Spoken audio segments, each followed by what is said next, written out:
strategy, but I think we really do believe we need to be much more aggressive in proactively sourcing where the best companies are coming from and identifying them earlier on. And I think that that includes certainly companies where women are playing lead roles. But I think just in general, that proactivity is important. Phil, do you want to? Yeah, I think that one of the points I tried to make in terms of involving all of this, regardless of the background, is that that's a very powerful piece of the equation in terms of sourcing. And so one of the reasons we are trying to actively educate and engage all of our members is so that they can be aware of opportunities that they commonly encounter. And oftentimes these come in areas or conferences or circumstances that are altogether unforeseen. So the more boots that we have on the ground, the more efficacious we are.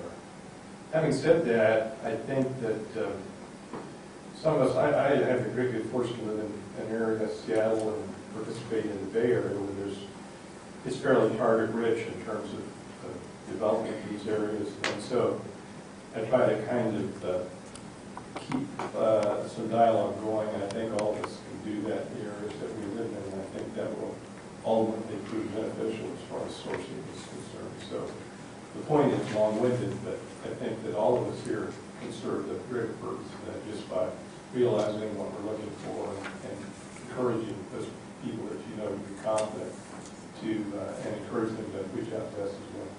Yeah, I think the other thing I would just mention, we kind of glanced at it, I think Gina mentioned it, is that an important part of this sector is syndication, both because of the capital requirements and the arc of investment that's needed, but that's also a sourcing strategy as well. And we've been working now with a number of other investor groups.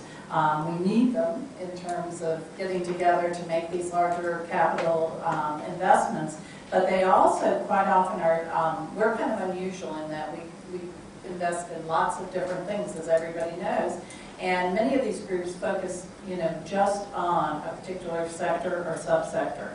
So they quite often can bring us into deals and help us source some of the best companies too. So syndication and having great relationships with certain syndicators or certain other investment groups is part of the strategy as well. Other questions? Yes. Excuse me. How cumbersome is the Mike. How cumbersome is the state acquisition and the process of getting grants through the states? Do they act quickly enough? I mean, the states don't have reputations for being very quick in their responses, and I wondered if that process should be concurrent with the angel investment. I mean, do you want the companies to begin right away, or should they wait for milestones to be more successful in that? The grants obviously are very hard to get and very competitive. If you're looking at NIH, if you're looking at some of the small business innovation, that is a very competitive process. I think that's actually a good thing for us, because if you do have one of those, that shows that there's a technology there, there's something there. So that kind of is an interesting flag, if you would, to look at the criteria.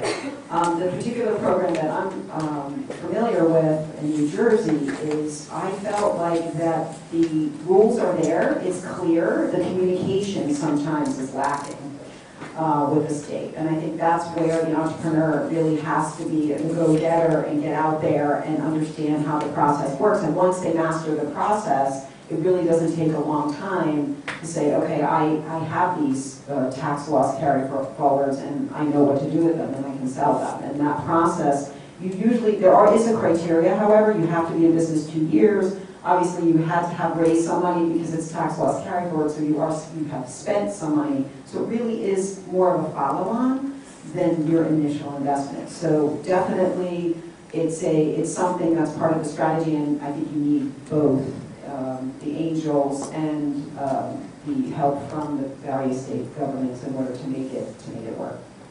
I'm sure it's pretty onerous in terms of getting them, but in addition to NIH, I think we've seen a number of companies that had Defense Department grants. And I don't know if those are easier than NIH or not, but the Defense Department is making huge investments in certain areas of life science. So that's another avenue, but it all takes work, I agree. Do you have any thoughts on that, Jennifer? Yeah, well, I come from more of an industry, family owns, and I think that the grant process can take longer. Sometimes to get the grant, you have to position your research in a certain way instead of just, putting in that sort of industrial process of, manufacturing and clinical. You might have to do some earlier type of research and work. So, ideally, I think a company can move faster with, private capital, although the non-dilutive vetting process is very important. And if you have a company that's come in and they have the grants already, then you can be more sure that their science is strong. Do you have time for probably one or two more questions? Yeah, sorry. Just a clarifying question. Is the diagnostic market fall under the medical device market?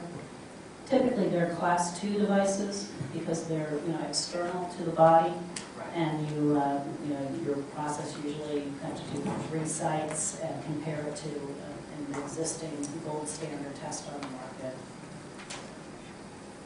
Any thoughts on that? Yeah, actually, interesting, the nomenclature is changing because you have these intersecting sectors. We're seeing the healthcare kind of crossover into the diagnostics. I don't know if anyone read 23andMe is now partnered with Pfizer. So, you're seeing a lot of crossover. So now medical devices are actually calling it medical technology. So I think that encompasses a broader swath, which makes our job harder because we have to look at the subsector and go to the niche market. Mindy? First, thank you. This has been fantastic. Really appreciate it. So just going back to team for a second, and pardon my naivete, but when you look at startups, scientists make good business people, or are you looking for good teams of people around the scientists in whatever field this is? I just wanted to comment. Who wants to go first, Jennifer?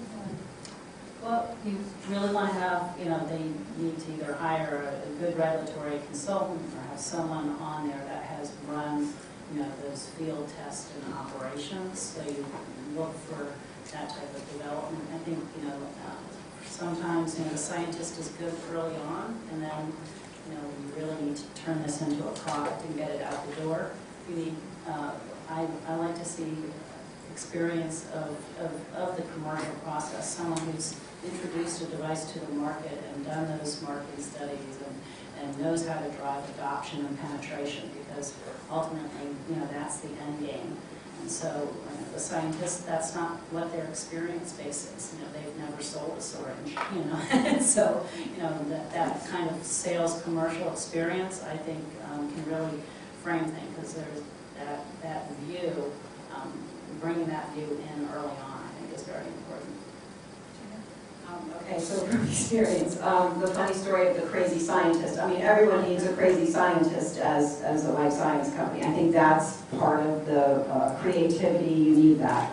But the crazy scientist without the business person is a disaster. So one of the things that I look at is to make sure that the team is balanced.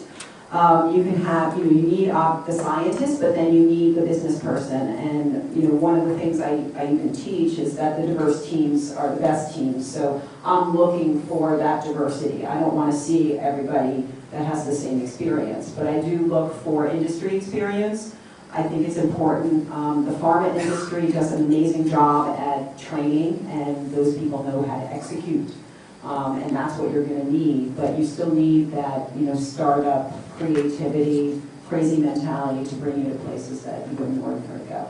Yeah, and I think, to your point, Mindy, what we've seen in practice is that just what both Gina and Jennifer have said, and really kind of one of the real red flags is when you've got a science group, or 1 or 2 people, founders, who are not aware of what they don't know and aren't willing to bring in somebody at the right time from the business perspective. That's sort of, to me, a real caution that this is probably not going to be successful. Okay, yes, one more, and then we have to. So I want to concur. This was excellent. Well, how difficult is it to get Medicare reimbursement once you have FDA approval? What's the timeline? Thanks for bringing that up. I actually had meant to ask that question earlier, that the reimbursement piece of this is really key. So let's just spend a minute, each of you, on that, and then we'll close it. Okay? It's, it's more straightforward than in Europe where you're dealing with individual areas. The key is the amount of reimbursement, that you're trying to get, and the code, you have to get a CPT code, and so it's very important early on when you're evaluating this, even at the angel stage, that they have a clear idea of what their code will be, and the code really drives the reimbursement that they're going to get, and which in turn drives the revenues and the valuation, the whole thing. So understanding, where they fit in terms of how it's going to be coded and how it's going to be billed and charged is really important. And more, it used to be that, well, we'll figure that out later. And you want to have that idea very early on of how they're going to get that code. Once they get the code, it's very straightforward. I mean, just looking at the disruption that's happening in the healthcare industry in terms of Obamacare, healthcare technology, what's going on with even prescription drugs. I mean, all of these costs, especially in the hospital market, everybody's conscious of cost. So I think it's even more than reimbursement. I think reimbursement for Medicare is one component of it, but I think one of the things that you need to look at is the cost compared to what's out there. So you might have this amazing, fantastic new product, but if it costs 10 times of what's out there, it's going to be really hard to get that market adoption later on. For example, for diagnostic tests, their reimbursement rates are really, there's the level of difficulty, the type of technology, and if you come in, you have a certain type of technology and a certain level of difficulty, you will get a certain price for that, and that is going to be the box that you're put in. And to Gina's point, if you're priced, 100 times outside of the box, you won't get it. Yeah, we found doctors are very, very quick to figure that out too, if they're the ones responsible, if it's a pass-through cost for them, for sure. So I know I learned a lot today, and I work in the sector quite a bit, so thank you so much, Jill, for everything.